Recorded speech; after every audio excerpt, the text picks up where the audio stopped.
Good afternoon, everybody. This is the Fantasy Sports Boss with a 2023 schedule tidbit. If you're new to the channel, again, make sure you hit that subscribe button. Lots of good things coming your way in the next couple of weeks leading up to the 2023 season. Now, as far as the scheduling tidbit, I really start to go into the schedule and some of the things that we could take out of it, such as outdoor, potentially bad weather games during the fantasy football playoffs, individual matchups with top corners and whatnot. It led me to start off with Sauce Gardner, who was the number one ranked cornerback in the entire NFL, an immediate overnight star as a rookie last season. Just dominant coverage, made guys like Stephon Diggs, Tyreek Hill look ordinary.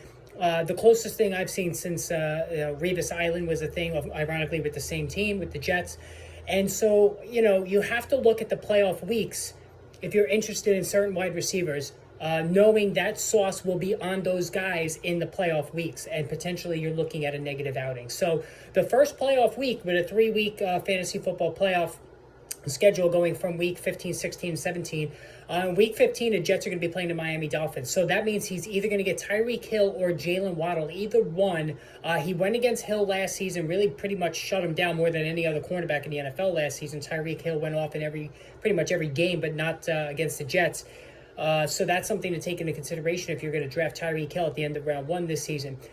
Week 16, he's going to be going against Terry McLaurin of the Washington Commanders. So McLaurin is a guy that I do like, very underrated, has been held back by his quarterback since coming into the league, but this is a very negative matchup in the fantasy semifinals. And finally, in the championship week, week 17, Amari Cooper is going to be in for a long day. He's going to have to deal with Sauce Gardner. Not a good potential outing for Amari Cooper, who I think is a good value.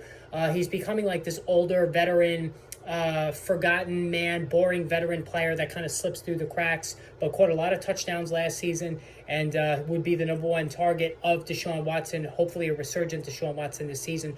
But in that fantasy football championship matchup, that is bad news going against Sauce Gardner. All right, more tidbits like this coming your way, so hit that subscribe button.